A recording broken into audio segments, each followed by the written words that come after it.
lagi di Hidup Sehat pemirsa. Nah itu tadi adalah pemimpin-pemimpin di dunia yang apa dokter Vito? Berat badannya berlebihan Berat ya, badannya ya. berlebihan ya. Tapi sebenarnya berat badan berlebih itu ternyata bisa menyebabkan kelebihan-kelebihan penyakit juga nih ya kan. Misalnya apa? Sakit kepala? Oh enggak, sakit kepala kepala karena mikir gimana caranya supaya bisa turun berat badannya nih. Aduh gimana? Aku timbangannya ke kanan terus. Aduh sakit kepala gitu. Nah, udah akhirnya belilah obat warung gitu sekarang ya. Karena Iya. beli obat warung untuk meredakan sakit kepala tadi itu. Betul, Nah, itu dia. betul. Dokter, ini ada ternyata sakit kepala yang kan beda-beda tuh kan. Tahu kan kalau sakit kepala yang di depan itu sakit kepala karena banyakan mikir. Betul. Kalau di belakang banyakan tidur kali ya. Kalau Jadi- di kanan itu ngeliat tagihan listrik, di kiri lihat tagihan air. Aduh pusing Sakit aduh. kepala semua ya. Oke, tapi yang sebenarnya ya ada jenis-jenis sakit kepala berdasarkan letaknya. Ini dia.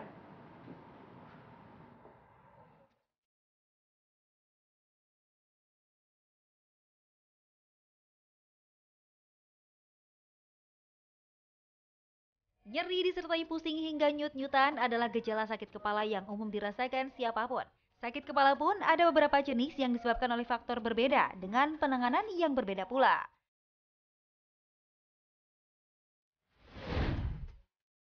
Pertama adalah migrain atau sakit kepala sebelah. Belum diketahui secara pasti apa penyebab gejala yang lebih sering diderita oleh kaum wanita ini. Saat seseorang mengalami migrain, ia akan merasakan nyeri pada satu sisi kepala, bisa di samping, depan, atau atas kepala, yang disertai dengan sensasi berdenyut dengan intensitas sedang hingga berat. Berbaring sejenak di tempat yang sunyi dan gelap atau minum segelas air hangat adalah terapi yang cukup membantu mengatasi migrain.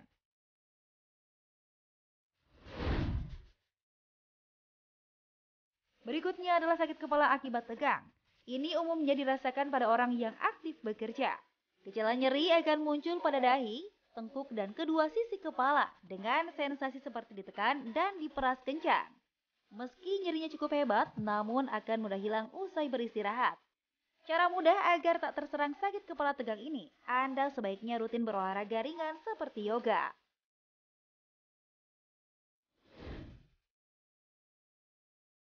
Jenis ketiga adalah sakit kepala klaster. Jadi sakit kepala ini akan menyasar area belakang mata dengan sensasi rasa yang sangat menyiksa. Apalagi kerap terjadi pada malam hari dengan durasi yang cukup panjang, sekitar waktu 15 hingga 3 jam lamanya. Penyebabnya adalah kebiasaan merokok serta konsumsi alkohol.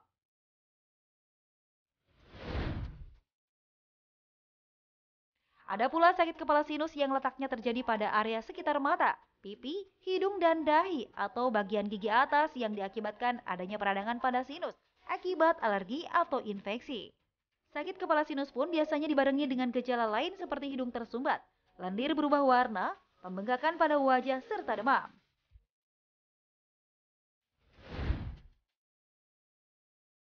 Terakhir adalah sakit kepala gabungan, yaitu migrain, sakit kepala sinus, sakit kepala tegang dengan intensitas nyeri yang sedang hingga berat. Orang yang mengalami sakit gejala gabungan ini akan lebih sensitif terhadap cahaya juga suara yang membuatnya mual dan juga muntah.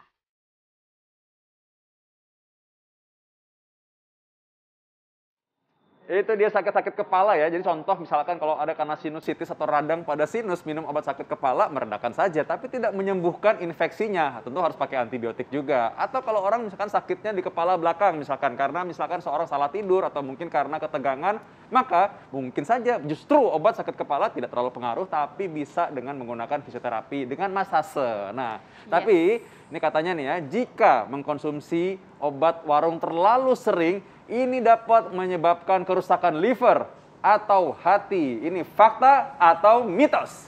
Fakta. Fakta, dokter. Jadi beberapa obat warung, let's say lah, komposisinya salah satunya paracetamol. Paracetamol tuh ada dosis maksimal, dok, dan itu tertera di kemasan. Aturan pakainya juga tertera. Misalnya sehari konsumsi maksimum untuk dewasa ya, dok, tidak lebih dari, untuk yang 500 mg misalnya tidak lebih dari 5 tablet. Nah, kalau kita mengkonsumsi secara terus-menerus dengan dosis berlebih, apalagi orang tersebut punya riwayat, misalnya mengkonsumsi alkohol, riwayat gangguan fungsi liver, tentunya akan memperbesar kemungkinan orang tersebut menderita gangguan fungsi liver yang lebih berat lagi atau kerusakan organ liver. Jadi fakta, kalau mengkonsumsi obat warung atau obat bebas secara tidak bijak, terus-menerus, dosisnya juga tidak sesuai dengan aturan pakai, resikonya salah satunya adalah tadi kerusakan fungsi organ yang sebenarnya bukan hanya liver, tetapi juga organ lain termasuk ginjal. Dok, mungkin bisa dijabarkan lagi nih ke masyarakat nih pemirsa di rumah.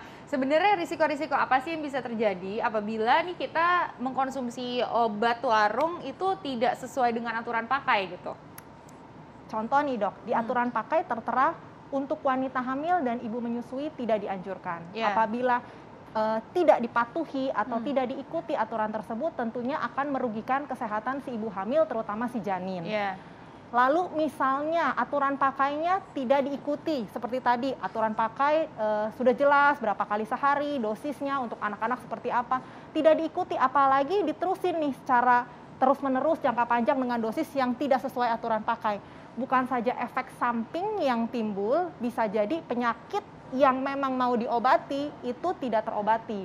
Gejalanya mungkin hilang, tapi seperti yang tadi dokter bilang, penyakit utamanya yang menjadi sumber atau penyebab dari keluhan tersebut itu tidak terobati dan tidak teratasi dan tersamar, jadinya nanti malah menjadi semakin buruk kondisinya. Yes, kalau betul. semakin cepat diatasi, semakin cepat diketahui, tentunya prognosa atau kemungkinan sembuh akan jauh lebih cepat. Oke, baik. Nah, terakhir nih dokter, mungkin tips nih untuk para pemirsa di rumah supaya kita bisa mengkonsumsi obat warung nih ya, kita dapetin manfaatnya tapi kita nggak ketagihan atau kita nggak mendapatkan efek samping ya. Silakan dokter. Pertama, pilih obat warung yang memang sudah jelas merek dagangnya dan ber-BP POM. Yes. Lalu lihat expired date-nya. Jangan sampai minum obat warung atau obat bebas terbatas yang nggak kelihatan tanggal expired date-nya. Jadi main diminum aja tahu-taunya udah expired. Ya. Ketiga, yang terpenting dari yang tadi kita sebutkan, baca aturan pakai. Betul. Apa yang boleh dan apa yang tidak boleh. Siapa yang boleh mengkonsumsi dan siapa yang tidak boleh, itu harus benar-benar dipatuhi. Ya. Setelah 2 hari tidak membaik, stop. Konsultasi ke dokter yang ada di fasilitas kesehatan. Nah, itu dia. Pokoknya jangan mengobati diri sendiri ya. Jangan main dokter sendiri pokoknya, karena itu sekarang sesuatu pada yang ahli saja. Betul sekali. Nah, dan juga jangan lupa selalu update informasi kesehatan Anda hanya di Hidup Sehat tiap hari Senin sampai Jumat